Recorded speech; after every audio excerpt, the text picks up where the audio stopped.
Assalamualaikum warahmatullahi wabarakatuh. Perkenalkan, nama saya Nasrul, NIM 8572888744, Prodi PGSD. Saya akan menjelaskan tentang ontologi, epistemologi, dan aksiologi. Apa itu ontologi? Pengertian cabang filsafat yang membahas hakikat, keberadaan, dan realitas. Dalam ilmu ontologi menjawab, objek apa yang mau kita pelajari dan seperti apa sifat dasarnya. Ciri penting yang pertama, objek material, bahan yang dikaji, contoh fisika, alam semesta, atau masyarakat. Yang kedua, objek formal, sudut pandang kajiannya, contoh sama-sama manusia. Biologi lihat dari sisi tubuh, psikologi lihat dari sisi jiwa. Yang ketiga, asumsi dasar, ilmuwan harus yakin objeknya itu nyata dan bisa diteliti. Kalau objeknya gaib dan tidak bisa diamati, maka bukan ranah ilmu. Contoh, kedokteran, ontologinya tubuh manusia itu nyata, punya organ, sistem, dan bisa sakit. Karena realitasnya ada, maka bisa dijadikan objek ilmu. Simpelnya, ontologi menetapkan lapangan bermain bagi ilmu. Yang kedua, epistemologi. Bagaimana cara tahunya?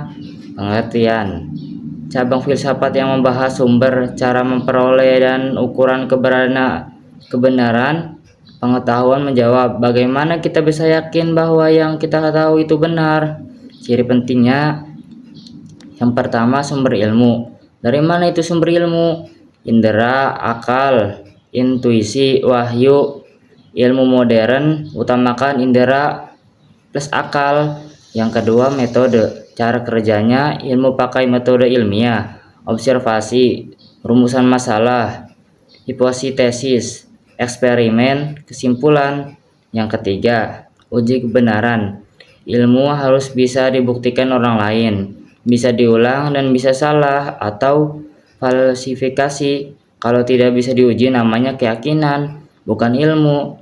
Contohnya, kedokteran, epistemologinya tahu obat itu manjur lewat uji klinis, diuji ke ribuan pasien, dibandingkan dengan placebo. Ukur datanya, kalau 80% sembuh dan bisa diulang lab lain, maka itu jadi ilmu. Simpelnya, epistemologi menetapkan aturan main untuk mendapatkan ilmu yang valid. Yang ketiga, ada aksiologi. Apa itu ilmu? Pengertian cabang filsafat yang membahas nilai, etika, dan kegunaan ilmu. Menjawab, apa tujuan dampak ilmu bagi kehidupan manusia?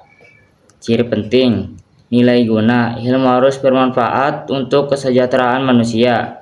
Nilai etika, ilmu tidak bebas nilai, ada batasan moral, tidak semua yang bisa diteliti boleh dilakukan.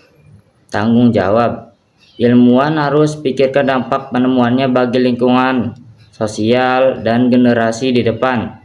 Contoh, kedokteran, aksiologinya tujuan ilmu kedokteran untuk menyembuhkan dan menyelamatkan nyawa, bukan untuk percobaan pada manusia tanpa izin. Ada sumpah dokter sebagai etika.